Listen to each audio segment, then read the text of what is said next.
প্রাচীনকাল থেকে আমাদের আয়ুর্বেদিক চিকিৎসা পদ্ধতিতে নিম পাতা এক বিশেষ স্থান দখল করে আছে। এ গাছের প্রতিটি অংশই যেমন ঔষধি গুণে ভরপুর, ঠিক তেমনি এর পাতা হলো সবচেয়ে কার্যকর একটি উপাদান। অনেক সময় আমরা শুনে থাকি প্রতিদিন সকালে খালি পেটে কয়েকটি নিম পাতা খেলে শরীর ভালো থাকে, কিন্তু এর পেছনে বৈজ্ঞানিক এবং ভেষজ ব্যাখ্যা কতটা জানি আমরা? চলুন আজ জানি সকালে খালি পেটে 2 থেকে 3টি নিম পাতা খেলে কী কী উপকার পাওয়া যায়, কিভাবে খেতে হবে, কে খেতে পারবেন আর কাদের জন্য তা এড়িয়ে চলা উচিত। তো চলুন শুরু করা যাক। নিম পাতার রাসায়নিক উপাদান। নিম পাতায় রয়েছে বেশ কিছু গুরুত্বপূর্ণ উপাদান, যেমন নিম্বোলাইট, গেডুনিন, নিম্বিন, নিম্বিডিন, ট্যানিন, ফ্লাভোনাইড, গ্লাইকোসাইড ও ভিটামিন সি এবং ভিটামিন ই। এই উপাদানগুলো নিম পাতাকে করে তোলে প্রাকৃতিক অ্যান্টিসেপটিক, অ্যান্টিফাঙ্গাল, অ্যান্টিব্যাকটেরিয়াল এবং অ্যান্টিঅক্সিডেন্টে পরিপূর্ণ। আসেন এখন নিম পাতার পুষ্টিগুণ এবং স্বাস্থ্য উপকারিতাগুলো জেনে নেওয়া যাক। নাম্বার 1, রক্ত পরিশোধক হিসাবে নিম পাতা। সকালে খালি পেটে 2 থেকে 3টি নিম পাতা চিবিয়ে খেলে শরীরে রক্ত পরিশোধিত হয়। নিম পাতা রক্তের মধ্যে জমে থাকা বিষাক্ত টক্সিন দূর করে এবং লিভার ও কিডনির কার্যকারিতা বাড়াতে সাহায্য করে। এর ফলে ত্বকে ব্রণ, ফুসকুড়ি, চুলকানি বা অ্যালার্জির সমস্যা অনেকাংশেই কমে যায়। নাম্বার 2, ডায়াবেটিস নিয়ন্ত্রণে সহায়ক। নিম পাতা রক্তে গ্লুকোজের মাত্রা কমাতে সাহায্য করে। এটি ইনসুলিন রেজিস্ট্যান্স হ্রাস করে এবং প্যানক্রিয়াসকে সক্রিয় করে রাখে, যার ফলে টাইপ 2 ডায়াবেটিস নিয়ন্ত্রণে থাকে। প্রতিদিন সকালে খালি পেটে নিম পাতা খাওয়ার অভ্যাস রক্তের শর্করা নিয়ন্ত্রণে কার্যকর হতে পারে। নাম্বার 3, রোগ প্রতিরোধ ক্ষমতা বৃদ্ধি। নিম পাতার অ্যান্টিঅক্সিডেন্ট উপাদান শরীরে ইমিউন সিস্টেমকে শক্তিশালী করে। এটি দেহের সংক্রমণ প্রতিরোধে সহায়তা করে, বিশেষ করে ভাইরাস, ব্যাকটেরিয়া ও ফাঙ্গাল সংক্রমণের বিরুদ্ধে। নাম্বার 4, হজম শক্তি বৃদ্ধি ও পরিপাকতন্ত্রের পরিচ্ছন্নতা।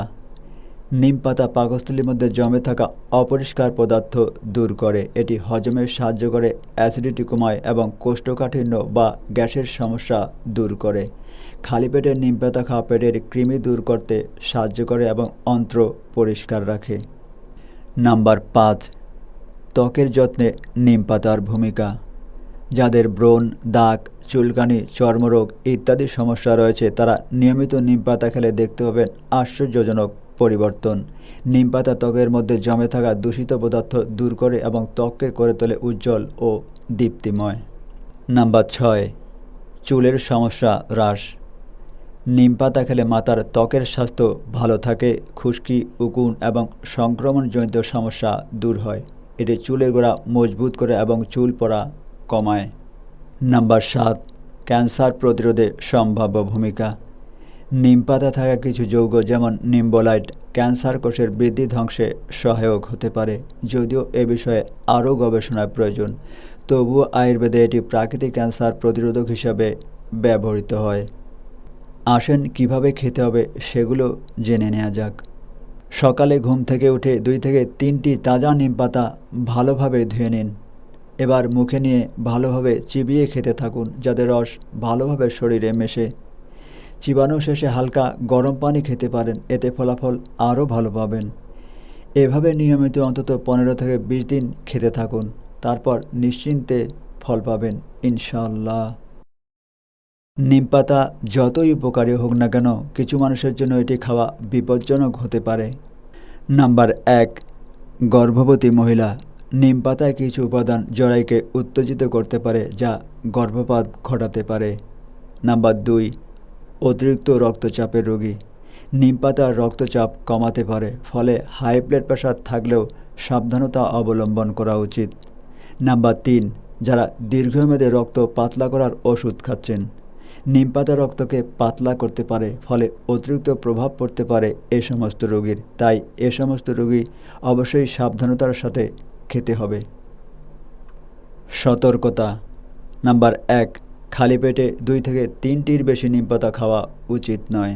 নাম্বার 2, শিশুদের ক্ষেত্রে চিকিৎসকের পরামর্শ ছাড়া খাওয়া উচিত নয়। নাম্বার 3, যাদের হজমের সমস্যা আছে বা গ্যাস্ট্রিকের প্রবণতা রয়েছে তাদেরও সতর্ক থাকা দরকার। নিম পাতা এক আশ্চর্য ভেষজ উপাদান। প্রতিদিন মাত্র 2 থেকে 3টি তাজা নিম পাতা খালি পেটে খেলে শরীরে একাধিক উপকার হতে পারে। রক্ত পরিশোধন, রোগ প্রতিরোধ ক্ষমতা বৃদ্ধি, ত্বক ও চুলের সৌন্দর্য রক্ষা থেকে শুরু করে ডায়াবেটিস নিয়ন্ত্রণ পর্যন্ত। তবে যে কোনো ভেষজ উপাদান ব্যবহারে যেমন উপকার আছে তেমনই সচেতনতাও জরুরি। তাই সকালে 2 থেকে 3টি নিম পাতা খাওয়ার অভ্যাস করলে শরীর থাকবে সুস্থ, রোগ থাকবে দূরে। তবে দীর্ঘমেয়াদে কোনো অসুস্থতা থাকলে আগে চিকিৎসকের সঙ্গে পরামর্শ করাই বুদ্ধিমানের কাজ। নিয়মিত হাঁটুন, সুস্থ থাকুন। তো আজ এ পর্যন্তই। কথা হবে পরে কোনো এপিসোডে। আল্লাহ হাফেজ।